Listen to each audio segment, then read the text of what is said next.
Olá pessoal, tudo bem? Aqui é a professora Malu, professora de matemática. Eu vou falar com vocês hoje um pouco sobre conjuntos.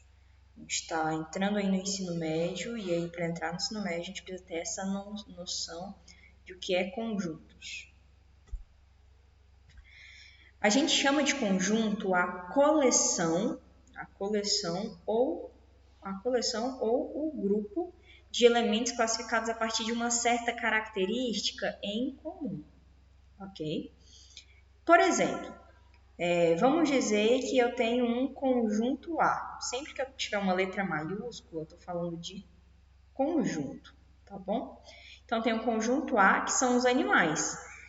Tem esse tracinho aqui, ó. Esse traço, ele significa tal que. Como assim? A gente vai ler isso aqui como uma proposição. Então, o conjunto A é o conjunto com animal, tal que animal produz leite. Ou seja, o conjunto A é o conjunto dos animais que produz leite. Isso aqui, essa frase, a gente chama de lei do conjunto. A maioria dos conjuntos, se não todos, tem uma lei que determina que conjunto é esse, o que vai estar dentro desse conjunto, tá bom? A lei desse conjunto é essa, um animal tal que esse animal produz leite. Dessa forma, o conjunto A é o conjunto dos animais que são mamíferos, beleza? Então, se a gente for olhar aqui embaixo, eu tenho esse conjunto. O meu conjunto A, ó, ele tem um gato, um urso, um canguru, um alce, um koala, um cachorro e um touro. Então, todos esses animais, eles são mamíferos, ou seja, eles produzem leite. Então, eles estão dentro do conjunto A. A gente chama esse desenho de diagrama de Venn. Se eu não quisesse fazer o diagrama de Venn, então eu ia deixar a lei do meu conjunto ou eu ia escrever animal por animal, ou seja, A, abre uma chave e eu ia escrever gato, urso e assim vai até escrever todos os nomes. Beleza? Então você vai escolher, dependendo da questão, ela vai te falar, vai pedir ou a lei, ou o diagrama de Venn, ou a representação escrita. A gente tem algumas notações que são muito importantes para a gente entender. Por exemplo, a gente usa esse símbolo, é um E curvadinho, para dizer que um elemento pertence a um conjunto. Nesse exemplo aqui, ó, a gente tá vendo que o koala pertence ao conjunto A. Por quê? Porque o koala está dentro do conjunto A. Então, a gente pode escrever isso aqui, ó, koala, o Ezinho, A. Ou seja, o koala pertence, porque esse símbolo é o símbolo de pertence ao conjunto A. Essa é a primeira notação que a gente precisa saber. Agora, a gente também tem o símbolo para não pertence, que é a mesma coisa, é o símbolo de pertence com um tracinho, que nem aquela placa de proibido estacionar. A gente usa esse símbolo, que é o E com um traço, para dizer que o elemento ele não pertence ao conjunto. Por exemplo, a galinha ela está aqui dentro do conjunto A? Não, a gente não consegue encontrar uma galinha no conjunto A porque galinha não é mamífero. Então, a gente pode dizer que a galinha não pertence ao conjunto A. Por isso, a gente escreve, ó, galinha, o símbolozinho do E cortado, A. Isso aqui está dizendo que a galinha não pertence. Simples, fácil e rapidinho. Não pertence. Vamos agora para alguns exemplos. A gente viu como que funciona com um grupo de animais, mas que é matemática. A gente precisa falar de números. Na matemática, a gente tem o que a gente chama de conjuntos numéricos. E a gente usa os conjuntos numéricos para várias coisas, para função, para resolução de questão, para avaliar dados, enfim. A gente vai falar de conjuntos numéricos. Um exemplo. Eu estou dizendo aqui, ó, x. Está vendo que o x é maiúsculo? Então, isso aqui significa que ele é um conjunto. Ok? Conjunto x com elementos n, tal que n é todo número par maior que 6 e menor que 17. Então, vamos pensar. Quais são os números pares maiores que 6 e menor que 17? Vamos escrever. Os números pares são, então, x, conjunto x, né? Ele é quem? Os números pares maior que 6 e menor que 17. Então, o número par maior que 6, 8. 10, 12, 14, opa, eu escrevi errado, 14 e 16. Por que a gente parou no 16? Porque tem que ser menor que 17. Então, são os números pares maior que 6 e menor que 17, que são 8, 10, 12, 14 e 16. Esse é o conjunto X. É assim que a gente escreve um conjunto. Se eu quisesse fazer o diagrama de Venn, eu ia fazer um círculo, mais um círculo melhor que esse, e eu ia escrever os números aqui dentro. 8, 10, 12, 14 e 16. Pronto. Esse aqui é o diagrama de Venn do meu conjunto X. Bem fácil. Vamos para outro. Conjunto Y. N, tal que N é todo número ímpar. Então, quero todos os números ímpares. Então, o meu conjunto Y, ele pode ser escrito como, vamos escrever os números ímpares. 1 é ímpar, 3 é ímpar, 5 é ímpar, 7 é ímpar, 9, 11. Aí você fala, cara, mas os números ímpares, eles são infinitos. Sim, os números ímpares são infinitos. A gente consegue escrever todos os números ímpares aqui? Não, então a gente vai colocar reticências. Se a gente tem reticências no nosso conjunto, significa que ele vai continuar até o fim, beleza? Pronto, esse aqui é o nosso conjunto Y. Se eu quisesse fazer o diagrama de Venn, mesma coisa.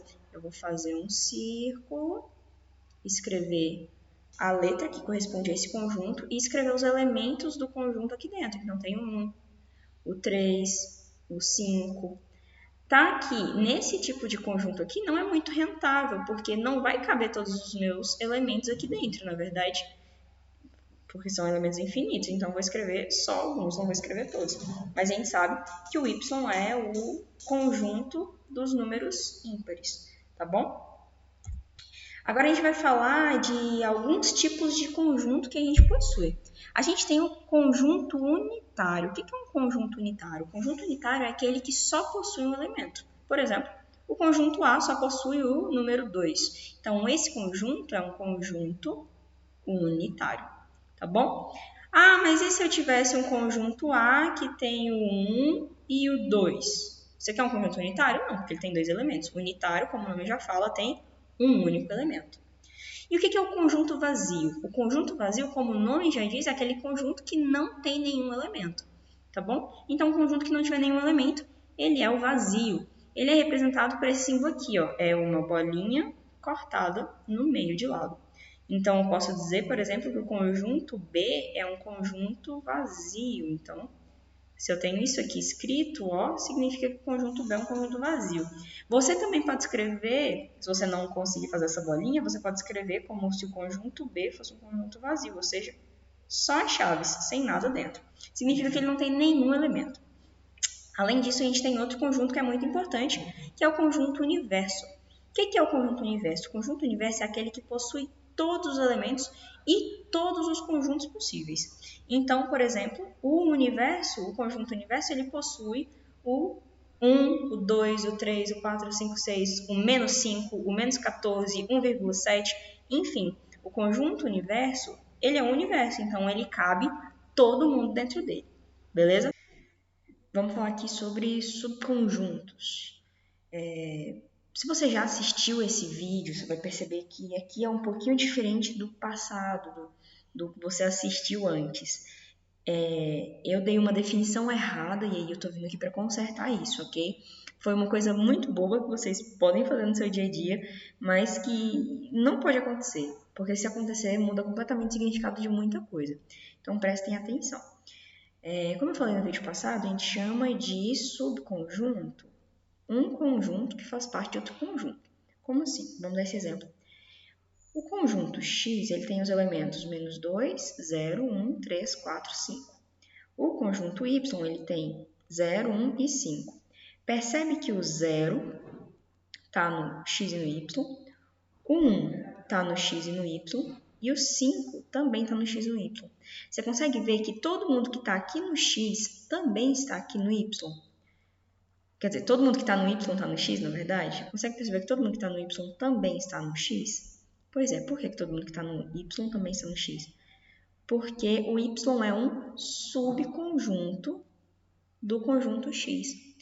O conjunto x ele possui todos os elementos do conjunto y. Por isso, y é um subconjunto de x. Dizemos que y está contido em x. Foi aqui que eu errei, que eu falei errado na última aula. A gente fala que y está contido em x dessa forma. O C é virado sempre para o maior conjunto, tá bom? O C é sempre virado para o maior conjunto. A gente pode pensar como se isso aqui fosse uma boca, e a boca sempre vai estar tentando pegar o maior.